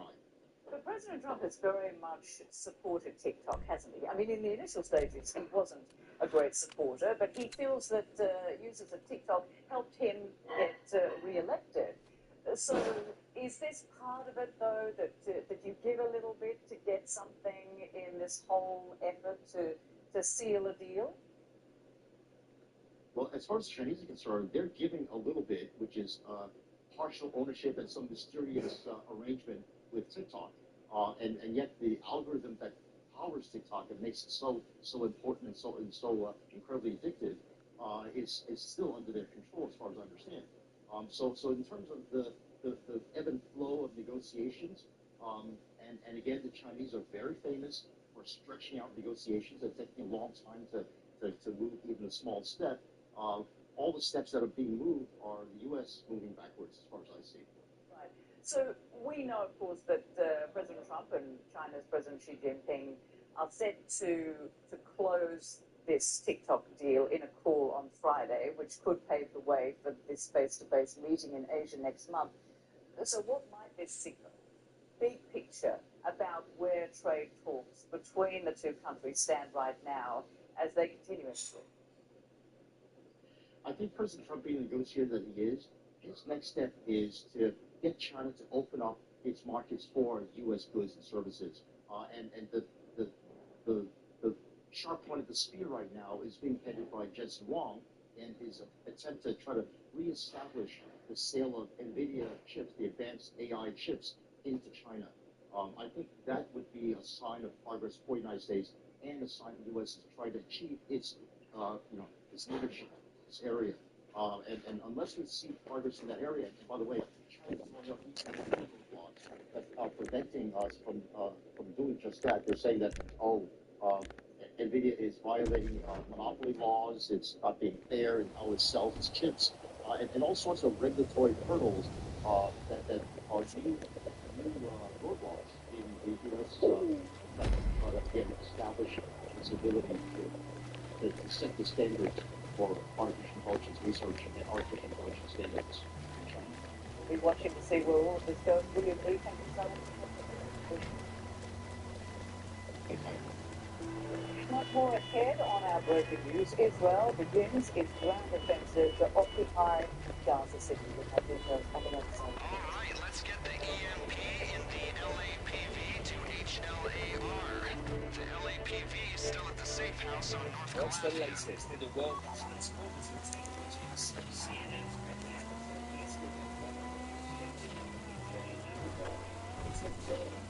Obviously, this is a malware-style attack, so we need to get the Trojan in without it being identified. It's a genuine Merriweather insurgent with no obvious signs of tampering, so once it's in place, it shouldn't be flagged as suspicious. Until it's too late, that is. We're providing you with suppressed firearms to make no noise impact when dealing with guards. The rest is up to you. If there are guards in each other's sight lines, you'll need to coordinate your takedowns. Standard procedure for a gang of no-good criminals like us, I'm sure, but it's not worth mentioning. The ambitious projects transforming Mongolia's present and future. This is almost my favorite part of the process. Putting on the finishing touches. It's like the night before Christmas, or the morning before a test. Yeah, I got it. Inside Africa, in prison. see a continent in transformation as trailblazers evolve culture, technology, and industry. Across Africa and beyond, meeting agriculture, cities, business skills, communities across government and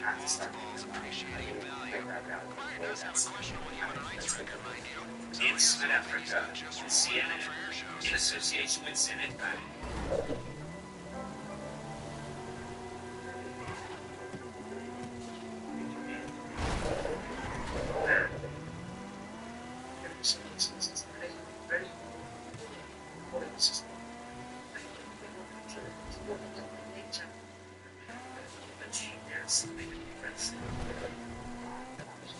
That's the way to kind of make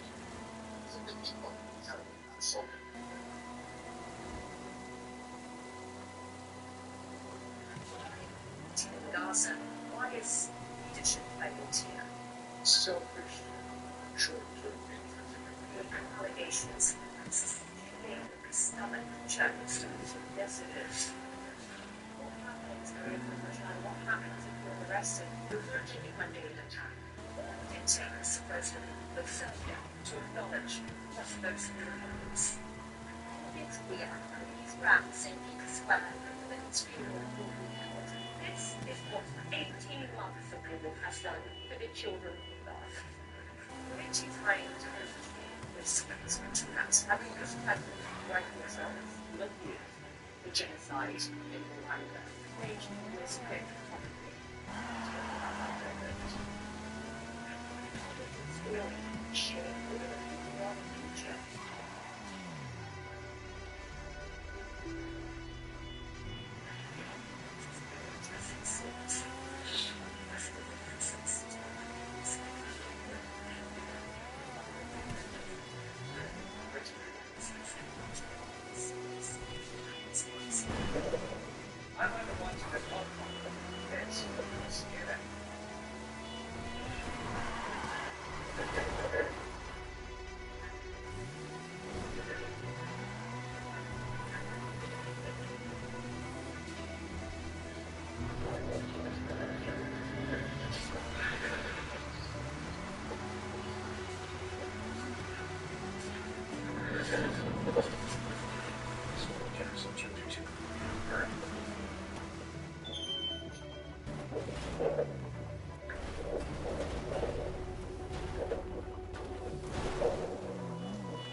Sweet and smoky tomato sauce. Very perfectly snack rack. It's like striking chicken gold. Special edition gold snack rack. Was under the idea too big to stay on and the software to make them further. You left there to auto test.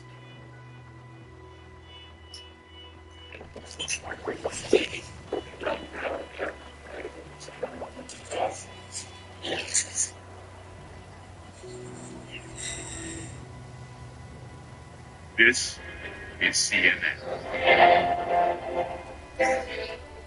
We are following breaking news this hour. 2 Israeli officials telling CNN the IDF has launched its long-anticipated ground incursion into Gaza City. And we've been hearing explosions and seeing smoke from camera positions in southern Israel throughout the morning. Hospital officials tell CNN Israeli strikes have killed at least 38 people in overnight attacks.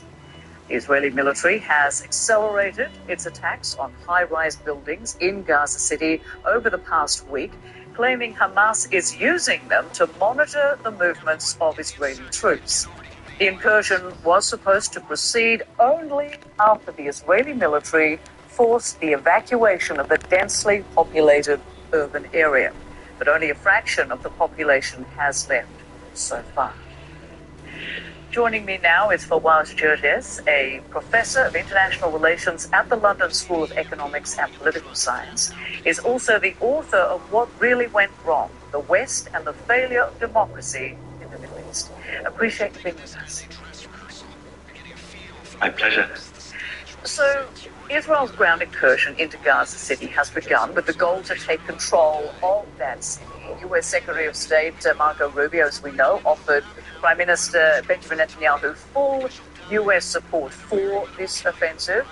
What are your greatest concerns about this ground incursion? What do you worry about? Well, what I worry about is that the unbearable and undescribable suffering of the Palestinian people. This new phase in the war, which was declared by the Israeli Defense Minister at Katz, he said, Gaza is burning, Gaza City. You have 1 million people who basically have sheltered in Gaza. Multiple times they have been displaced. Only about 300,000 Palestinians have left Gaza City in the past few days. as a result of the warnings by the Israeli army. So you have about 600 to 700,000 Palestinians in Gaza City. And yet the Israeli defense minister says Gaza is burning, and it is literally burning. In the past 4 days, according to the United Nations, 7 of the tallest buildings in Gaza City have been destroyed. Israel says they are Hamas bases. The United Nations says 7 schools and 4 clinics basically were based in these buildings. And you really cannot understand, we cannot understand this strategic escalation of the Israeli war in Gaza City without the unwavering support by the Trump administration to the Israeli government. Yesterday's in the press conference in Israel, the U.S. Secretary of State, Marco Rubio, has made it very clear that the Trump administration fully supports Israeli plans for Gaza. And what's Israeli plans? Total victory, absolute victory. The return not only of the 48 Israeli hostages, but the surrender of Hamas, the destruction of Hamas, and Israel's basically freedom of action over all of Gaza. So the reason why we're seeing this particular war today, this particular escalation, there is an organic relationship between this strategic escalation and the Trump administration, President Trump, doubling down on his green light to Benjamin Netanyahu. So what do you think this ultimately means for any diplomatic solution? Does this essentially mark the end of any hope for a ceasefire and hostage release agreement? Well, I think this is it. Yesterday there was a major conference in Doha by most of the Arab states and the Islamic State. Last week, Israel attacked basically Qatar, which hosted the political leadership of Hamas, as was playing a leading role in the talks between Israel and Hamas. And the Emir of Qatar, Tamim, said, well, look, how do you basically, if you really want a peaceful settlement, if you really want your hostages back, why would you attack the country that is mediating between you and Hamas, and why would you kill the negotiators with whom you are negotiating to free the hostages? What we are seeing today is the end of any light at the end of the tunnel. My fear is that President war, all-out war, serves Benjamin Netanyahu's strategic goal, which is basically preventing, postponing the inevitable the end of this political period. Basically, he has legal cases, accusation of criminality inside Israel itself. The reality is, most of what we're seeing today in Gaza, in the West Bank, Israel attacks in Syria, in Lebanon, in Qatar. The reality is that the United States has forfeited its leadership role in the world, and President Trump has been outmaneuvered and outplayed by Benjamin Netanyahu. What we're really seeing today, and here is the irony, is that while Rubio says that what will happen in Gaza is a concise military operation, these are terms concise. The top Israeli military leader, the chief of staff, basically expressed misgivings about the political leadership decision to escalate the war, because he realized that he cannot defeat a movement like Hamas, he cannot kill all of them. The families of the Israeli hostages, the one that they loved one, accused Benjamin Netanyahu, quote unquote, being the biggest obstacle to returning their beloved ones back home. What we're seeing is that not only indescribable and tragic conditions of the 2.2 million Palestinian people, but possibly the death set of the 20 Israeli hostages that are still alive in Gaza. And what do you think happens once Israel takes control, full control of Gaza City, which is the goal here? Well, for your own viewers, Israel, this is not the first time that Israel has taken control over Gaza City. This is the second and third time. In 2024, Benjamin Netanyahu declared all-out victory over Gaza City. So this is the second and the third time that he sent his army to Gaza City. But Multiple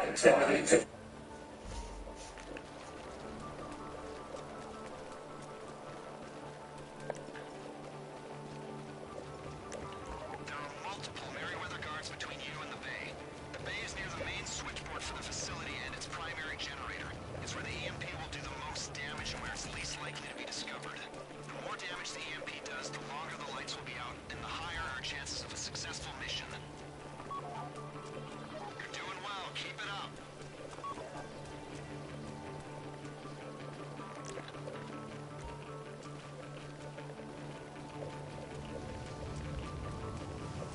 Only the guys between the gate and the garage are mission critical, but I like your thinking.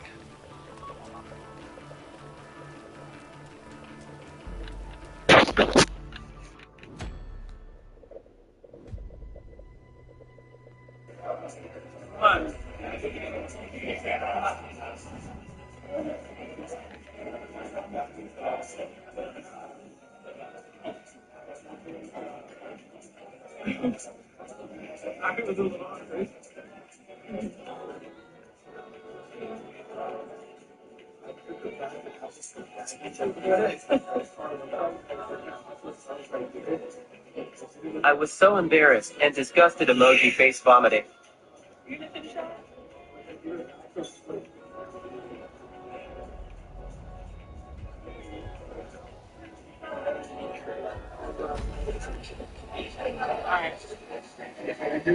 Pop. She said she doesn't need a cheesecake factory, so I took her to a 5-star restaurant, and she did this emoji exploding head.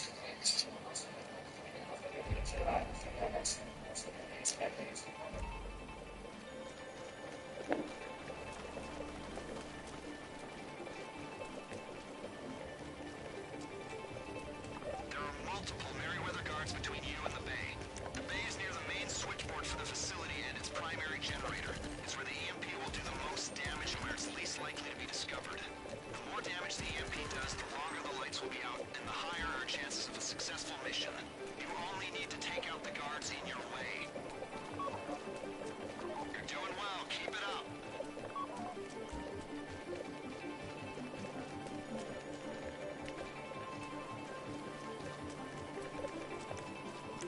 Only the guys between the gate and the garage are mission critical, but I like your thinking.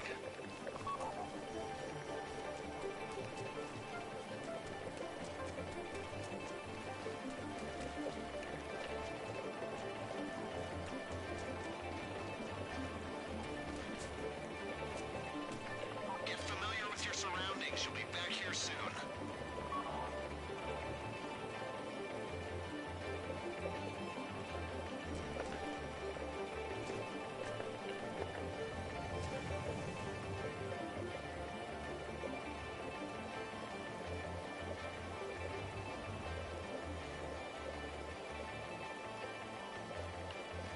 Stay quiet. Keep moving.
There are multiple Merryweather guards between you and the bay.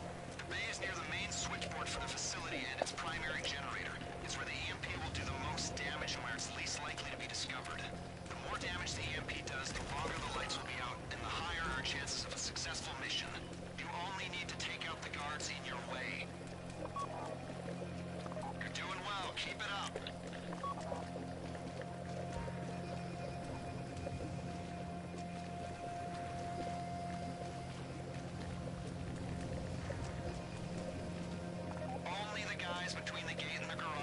mission critical, but I like your thinking.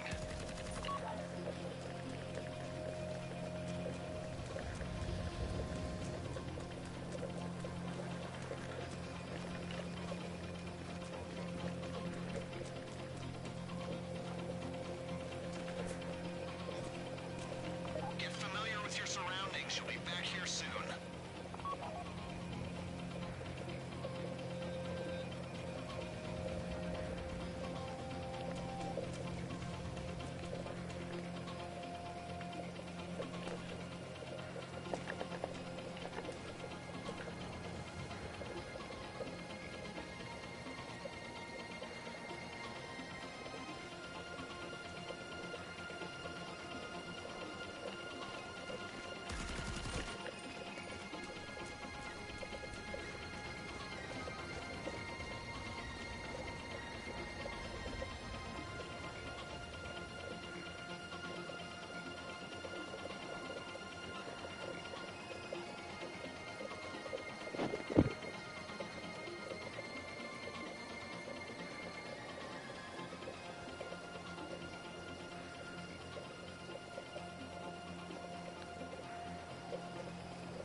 Visualize your goal. Let's do this.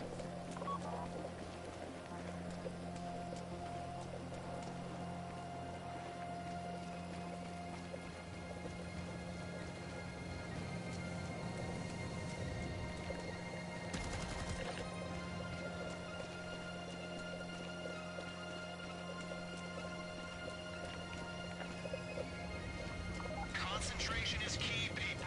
Take an amphetamine if you have one.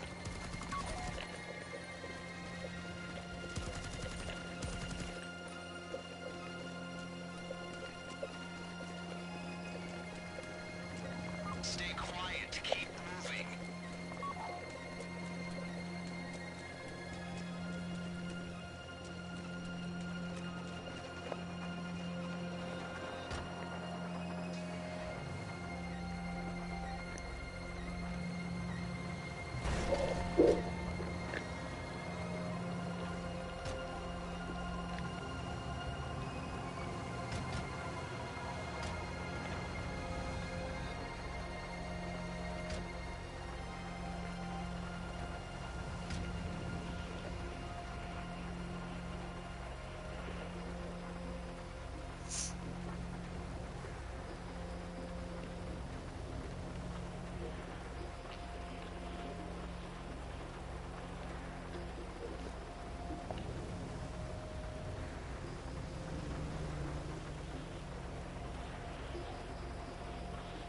You'll need to hack the security panel to get the insurgent into the bay. Go to work on it.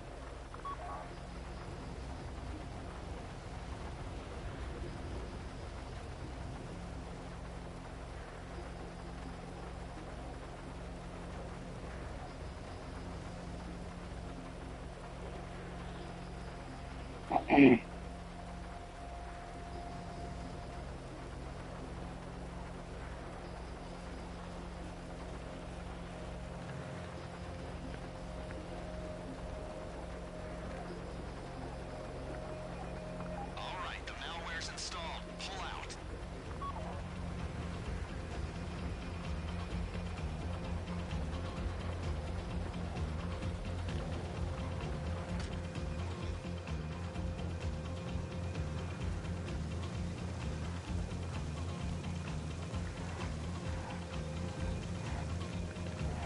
There's a Merryweather team inbound. They have no reason to suspect you. Do not engage.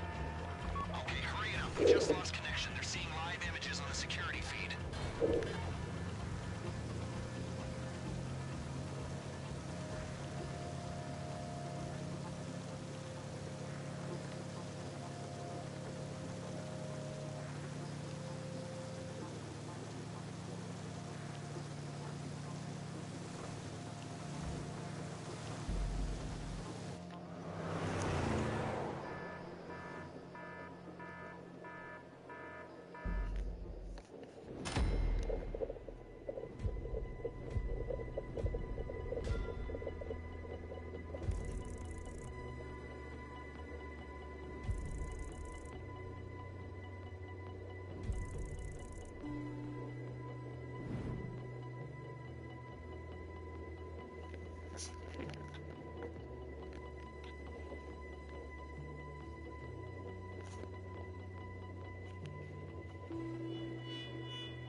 So we're good to go.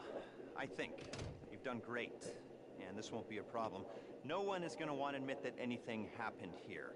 According to my sources, well, Mr. Percival won't be successfully bidding on any government contracts if he can't stop himself from being robbed. You'll be fine. Just going to require a little bit of finesse. 2 teams. Chopper crew, ground crew. All of you will be flying in together. Ground crew is going to jump into the labs, set off the EMP, make their way toward the information we're after while the power is down. Chopper crew holds position in the air, deals with incoming security teams. Once the ground crew has what we're after, you coordinate an evac and meet my contact with the file. Are we clear? So remember, if we never meet again, we never met at all. I love you all, which is why it's best we pretend that nothing happened. And if it did happen, it wasn't me, and it wasn't me because I was never here. Stay strong. I love you all. Love you. And that's how we don't get caught doing naughty things.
Hey.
Cut it out!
I said it before and I'll say it again. Life moves pretty fast. You don't stop and look around once in a while, you could miss it. I used to rule the world, the seas would rise.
Get.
right.